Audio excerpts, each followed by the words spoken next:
जय हिंद दोस्तों। यह अंगिका का जो कि एक क्षेत्रीय भाषा है उसका ये चौथा वीडियो है और हम तैयारी कर रहे हैं साथ मिलकर जेटेड मेंस की।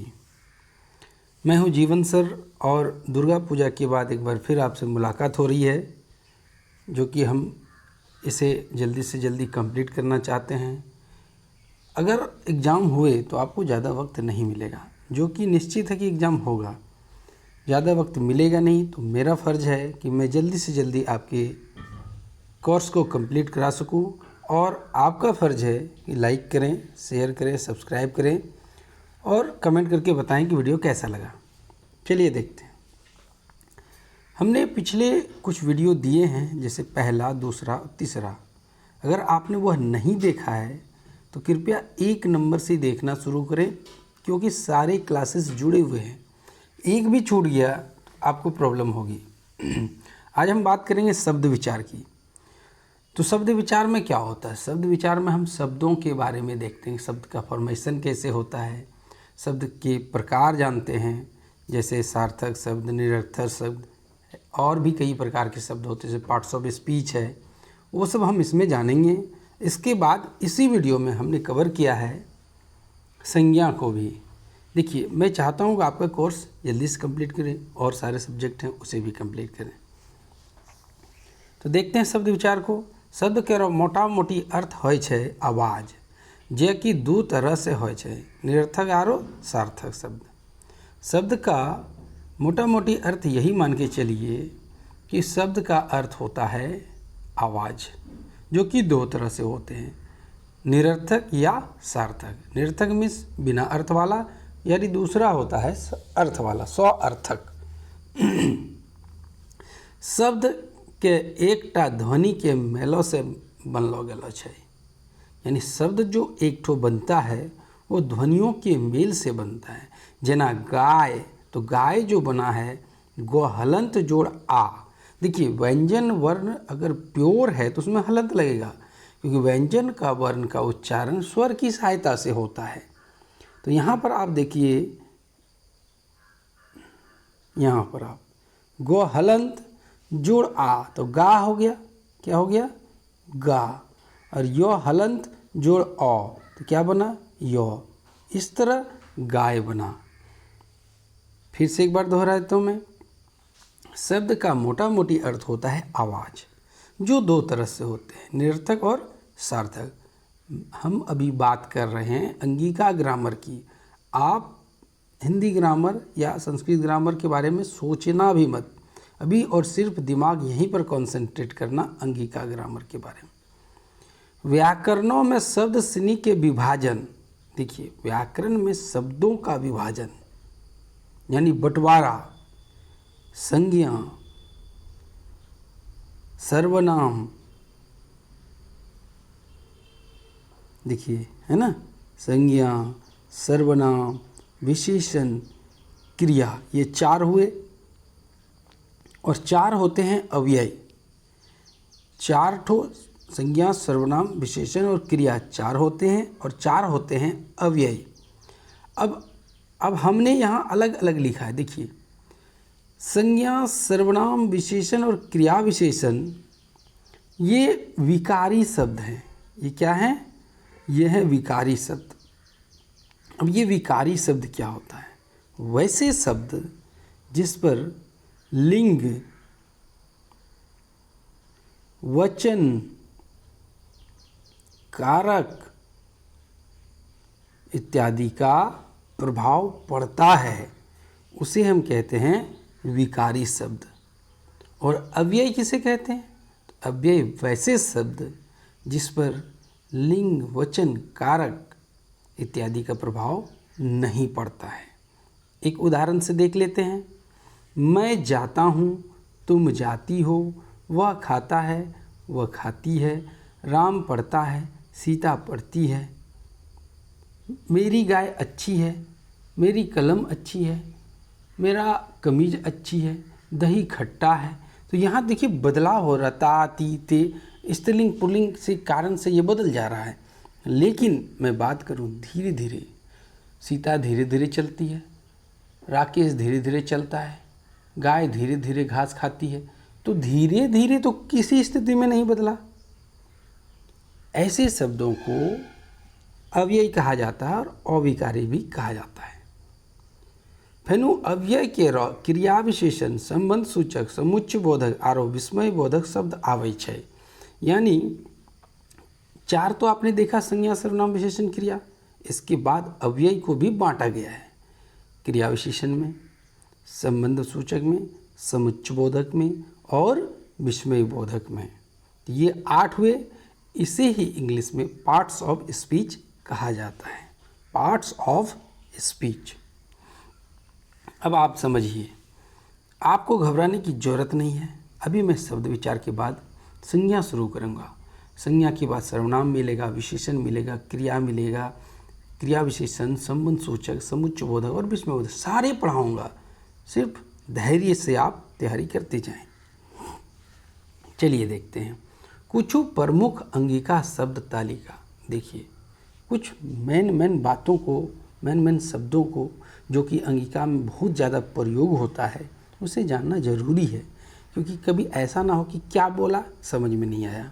जैसे भाभी जी घर पर भी क्या बोलें, वैसा वाला हाल नहीं होना चाहिए। आपको पता होना चाहिए कि किसका क्या अर्थ आ रहा है। जैसे आपनो मीन्स अपना, मिला जुला मतलब यानी मिला जुला, दूसरा तेसरा यानी अन्य कोई, दूसरा तीसरा। फेंटलो मतलब मिलाया, जैसे हम लोग बोलते हैं दूध फेंट दिया। जब दही दूध से मक्खन निकाला जाता है तो उसको बहुत फेंटा जाता है। आजकल तो मिक्सी हो गया है, तो ब्लेंडर हो गया, तभी हाथ से फेंटनी से इसे फेंटा जाता है। ठप मीन्स बूंद, यानी 2 ठप दवा पिला दी हो, यानी 2 बूंद दवा पिला दीजिएगा। उल्टो या उल्टा, इसका अर्थ उल्टा ही होता है। खुद्दी का मतलब होता है टूटे फूटे चावल। यानी जो चावल आप देखिएगा, अगर आपने घर में चावल किसी को बनाते देखा होगा तो चावल मिल से कुटा करके लाता है। तो मिल से कुटा करके लाता है तो उसमें से कुछ लंबे लंबे दाने होते, कुछ टुकड़े दाने होते हैं, जिससे आजकल क्या बोलते हैं, झारखंड में तो उससे शराब बनाया जाता है, उसका फर्मेंटेशन करके। तो खुद्दी मीन्स होता है टूटा फूटा चावल। 2 ठप मीन्स बूंद हुआ, तो 2 ठप मीन्स 2 बूंद। कंजर यहाँ लिखाया है, नहीं कभी कभी कंजड़ भी बोलते हैं हम लोग। तो कंजड़ मीन्स होता है कंजूस।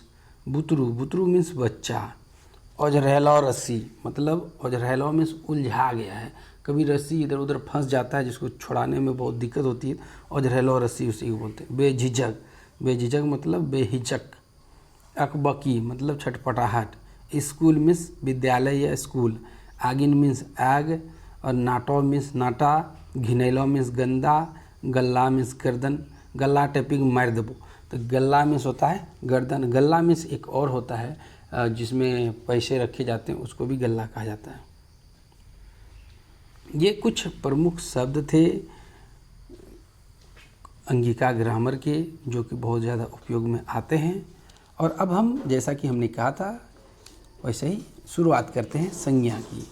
तो जिस प्रकार संज्ञा हिंदी व्याकरण में होता है, उसी प्रकार संज्ञा इसमें भी होता है, अंगिका में भी, लेकिन थोड़ा सा बदलाव के साथ। चूँकि भाषाएं अलग है तो भाषा में भी थोड़ा सा बदलाव आएगा ना। संज्ञा कोनो जीव, व्यक्ति, स्थान अथवा भावबोधक नामों के कहलो जाय छे। देखिए, संज्ञा किसको किसको कह सकते हैं, किसी जीव को कह सकते हैं, किसी व्यक्ति को कह सकते हैं, किसी स्थान को कहते हैं, या किसी वस्तु छूट गया है, वस्तु को कहते हैं, या भाव वाले नामों को कहते हैं, जना गाय, बैद्यनाथ, देवघर, किताब, औंधी, आरनी। संज्ञा के माने छिकै नाम। यानी मुख्यतः हम देखें तो संज्ञा का मतलब होता है नामवाची शब्द, नाम वाले शब्द। अंगिका में संज्ञा के अतिरिक्त प्रयोगों के भी मान्यता है। देखिए, संज्ञा में हमने अभी कहा था कि अंगिका में थोड़ा सा बदलाव आएगा, क्योंकि ये हिंदी ग्रामर है नहीं। जना मालिक मलिया, जैसे मलुआ, जैसे हम लोग कहते हैं ना, जैसे कि मान लो किसी का नाम कविता है, तो एक कवितवा कहाँ छी रे। इसके बाद या कह देगा राजा राकेश, तो कह देगा राकेशवा। इस तरह करके वो अपने से बना देता है।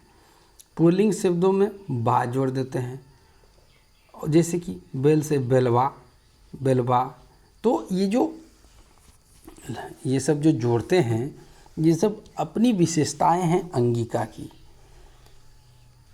अंगिका में संज्ञा के अतिरिक्त प्रयोगों के भी मान्यता है, जना माली, मलिया, मलिवा।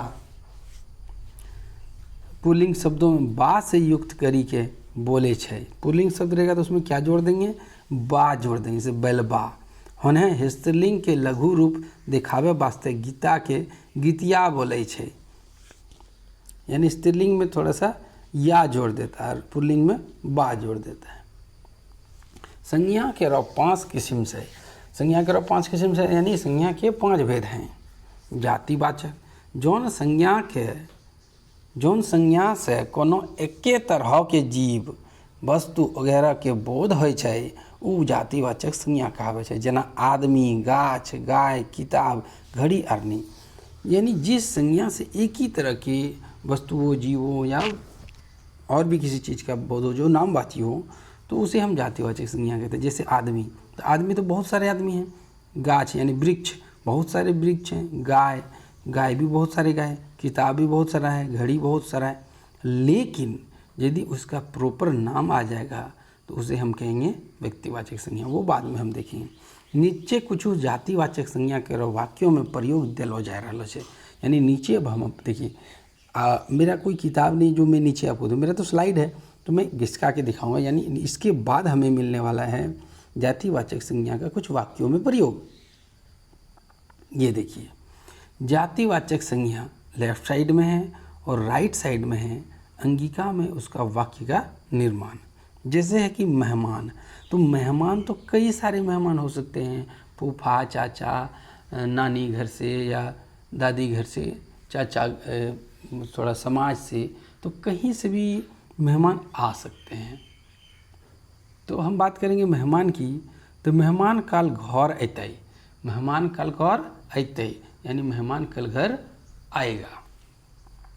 गोरु, गोरु में बैल को कहते हैं गोरु, ठीक है। गोरुआ सभे धान खाए गेले, गोरुआ हमने कहा था बा लग जाता है।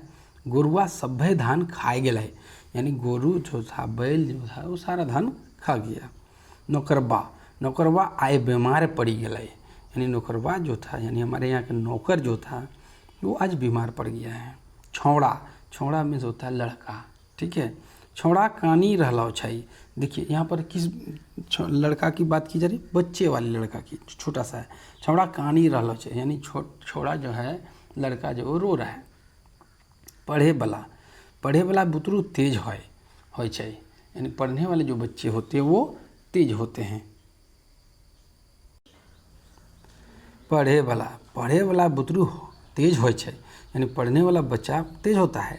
नदी, नदी में से नदी, नदी में बाढ़ आबी गेलो छै, आबी गेलै यानी आ गया, नदी में बाढ़ आ गया। समुद्र, समुद्र के पानी नोनछैन होय छै, समुद्र का पानी नमकीन होता है। बुतरू, बुतरू सनी पोखरों में नहाय रहलो छै, यानी बुतरू सब यानी बच्चे जो है वो पोखर में, तालाब में नहा रहे हैं। ये आपने देखा जातिवाचक संज्ञा। अब हम देखते हैं व्यक्तिवाचक संज्ञा के, यानी जैसा कि हमने कहा आपको संज्ञा के 5 किस्म होय छै। व्यक्तिवाचक, जौन संज्ञा से कोनो एके जीव, वस्तु वगैरह के बोध होय छै।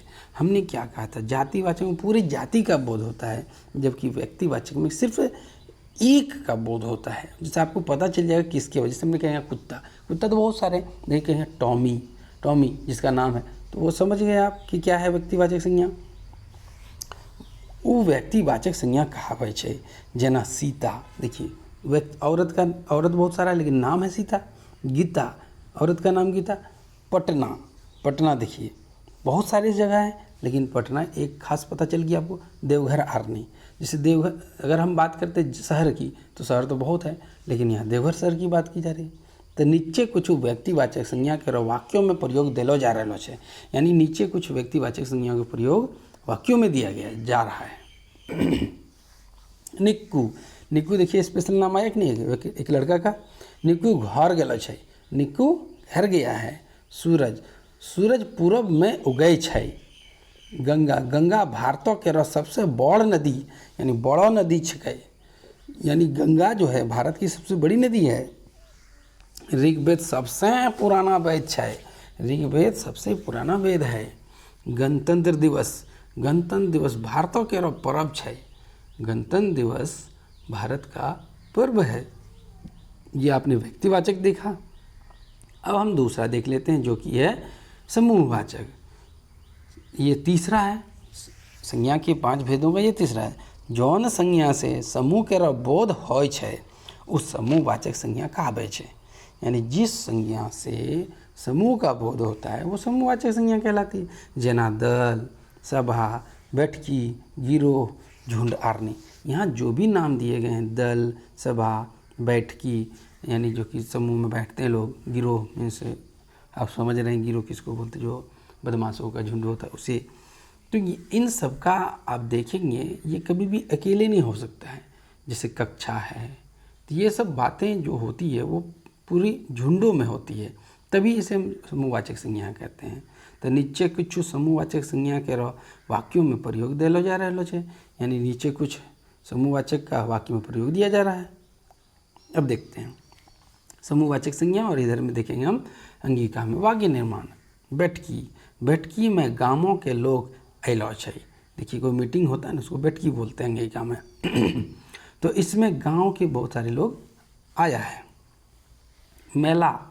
मेला ठेला सनी औरतों के और बुतरू सनी के अच्छा लगे छै। देखिए जो लड़के होते हैं वो मेला जाते हैं, लेकिन जो बुजुर्ग जिसके जो मैच्योर हो जाते हैं उसे मेला घूमना उतना है। लेकिन महिलाएं और बच्चे आज भी मेले को पसंद करते हैं। तो वही कहा जा रहा है यहाँ पर कि मेला ठेला ये सब बच्चा और औरतों को अच्छा लगता है। बाजार, सांझ के बाजार अच्छा लगे छे, यानी शाम को बाजार अच्छा लगता है। स्कूल नज़दीकों में छै। स्कूल कहाँ है? नज़दीक में है।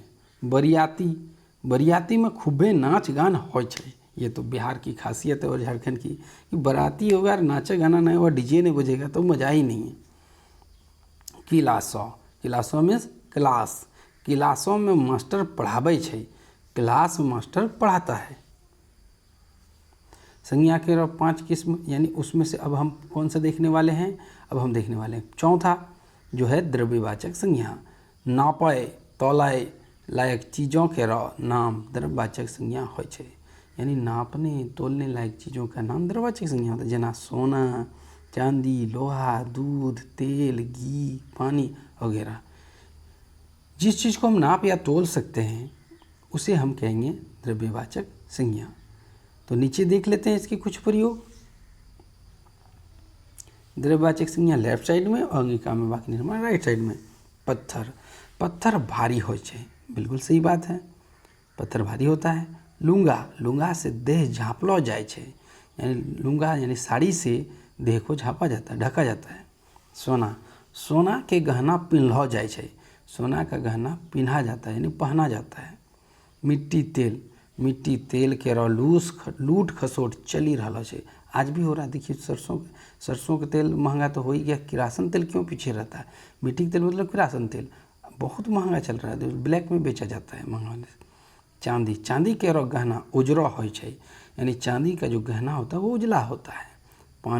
पानी के बर्बाद ना करे के चाहिए, पानी को बर्बाद नहीं करना चाहिए। तेल बड़ी महंगा हो रहा है। अभी हमने सरसों तेल की बात की, कितना महंगा हो गया बोलिए। अब हम आखिरी किस्म देखेंगे जो कि है भाववाचक संज्ञा। जौन संज्ञा से कोनो व्यक्ति आकि वस्तु के गुण, धर्म, अवस्था या स्वभावों के बोध होइ छै वो भाववाचक संज्ञा कहाबै छै।